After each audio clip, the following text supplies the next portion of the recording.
Dear learners, today we are going to study the unit number 2, process management from the operating system. After going through this unit, you should be able to understand the concept of process, process state and process state transition. Understand a process control block, schedulers and scheduling algorithms to compare the performance evolution of the scheduling algorithms. So before going to study the scheduling algorithms, first understand the scheduling criteria. First scheduling criteria is a CPU utilization. The key idea is to keep the CPU busy all the time. So formula for the CPU utilization is equal to CPU busy time divided by CPU busy time plus CPU idle time multiplied by 100. Another criteria is throughput time. It refers the amount of work completed in a unit of a time. So throughput time is equal to number of processes completed divided by time unit. Third criteria is a turnaround time. It is the time required to complete the process execution. So turnaround time is equal to process completion time minus process submission time. Fourth is a waiting time. This is the time spent in the system waiting for the CPU. The waiting time is equal to turnaround time minus processing time. Response time, it is the time between submission of the program and the first response from the operating system. So response time is equal to first response time, first response from the system minus submission time. The CPU scheduling algorithms are categorized into the two categories. First one is non-primitive scheduling and second one is primitive scheduling. Non-primitive scheduling, in this scheduling discipline, CPU cannot be taken away from the process unless process terminates. In this scheduling, scheduler is called when the process terminates or process is suspended. In the primitive scheduling, CPU may be taken away at any time before the completion of the process. In this scheduling, scheduler is called when the process enters into the system or a process terminates or process is suspended. There are many scheduling algorithms are there. First come, first serve, round robin, shortage of first, shortage remaining time next, priority-based primitive scheduling, multi-level queue scheduling, and multi-level feedback queue scheduling. We are going to study two algorithms today. First one is first come, first serve. This algorithm is also known as a first in, first out algorithm. In this algorithm, process can be allocated to the CPU according to their arrival in the ready queue. Process is allocated to the CPU in the same sequence of their arrival, and once the process is assigned to a CPU, it cannot take away till its completion. We'll take one example. There are four processes, P1, P2, P3, P4. In time is given, process P1 enters into the system at 10 o'clock, P2 at 10:03, P3 at 10:07, P4 at 10:10. Runtime for the process P1 is 4, P2 is 5, P3 is 3, and P4 is 24 minutes. First, you have to draw the Gantt chart or the timing diagram. So at 10 o'clock, P1 enters, it finishes at 10:04. P2 enters at 10:04 and it will finish at 10:09. P3 will be assigned to the CPU at 10:09 and it will finish at 10:12. And P4 will be assigned to the CPU at 10:12 and it will finish at the 10:36. So you have to calculate the turnaround time and waiting time for the process P1. So you know the formula that turnaround time is equal to process completion time minus process submission time. So 10.04 minus 10 is equal to 4 minutes is the turnaround time. Waiting time is equal to process turnaround time minus process execution time, that 4 minus 4 is equal to 0 minutes. Calculate the turnaround time and waiting time for the process P2. So turnaround time is equal to process completion time minus process submission time. So 10.09 minus 10.03, so it is 6 minutes. And waiting time is equal to process turnaround time minus process execution time. So 6 minus 5, that is a 1 minute. Calculate the turnaround time and waiting time for the process P3. So turnaround time is equal to process completion time minus process submission time. So 10.12 minus 10.07 is equal to 5 minutes. And waiting time is equal to process turnaround time minus process execution time. 5 minus 3 is equal to 2 minutes. Calculate turnaround time and the waiting time for the process P4. Turnaround time is equal to process completion time minus process submission time.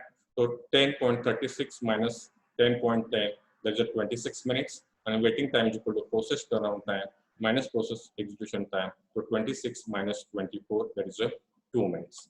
So if you see this table indicates the turnaround time and the waiting time. So process P1 turnaround time is 4, waiting time is 0. P2 turnaround time is 6 and waiting time is 1. For process P3 turnaround time is 5 and waiting time is 2. For process P4 turnaround time is 26 and waiting time is 2. So total turnaround time is 41 and waiting time is 5. So average turnaround time is equal to total turnaround time minus number of processes. So 41 divided by 4, that is 10.25 minutes is the average turnaround time. And average waiting time is equal to total waiting time divided by number of processes. So 5 divided by 4, that is 1.25 minutes. Now we'll see the another algorithm, that is shortage of first scheduling. This algorithm is also known as the shortest process next. Shortage of first is a non-primitive in nature. In this algorithm, process with the smallest runtime is allocated to the CPU from the ready queue.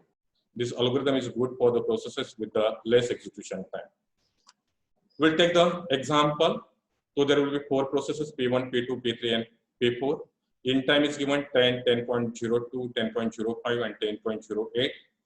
Runtime is given in the minutes, that is P1 requires 7 minutes, P2 requires 5 minutes, P3 needs 3 minutes, and P4 needs 6 minutes for the execution. So first you have to draw the timing diagram or the Gantt chart. So P1 is allocated to the CPU at 10 o'clock. It will finish at 10:07. At 10:07, P3 will be allocated because once the scheduler is called after the completion of the P1, it will find the process with the minimum execution time in the queue.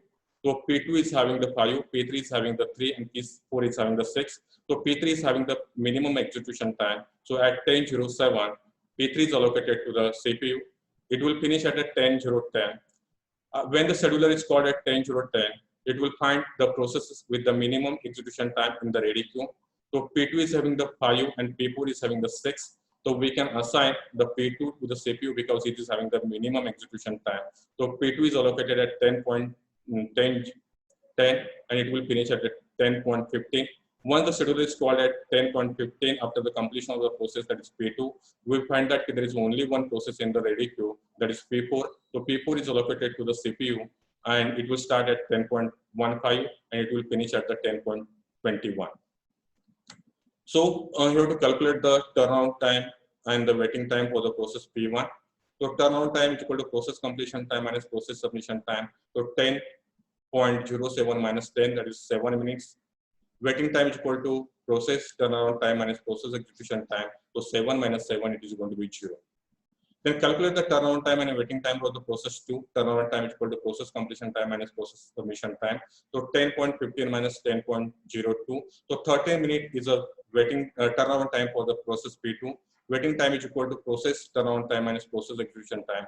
So 13 minus 5, that is 8 minutes is a waiting time for the process P2. Calculate the turnaround time and the waiting time for the process P3. So turnaround time is equal to process completion time minus process submission time. So 10.10 minus 10.05. So 5 minutes is a turnaround time for the process P3. Waiting time is equal to process turnaround time minus process execution time. So 5 minus 3, that is 2 minutes is a waiting time for the process P3.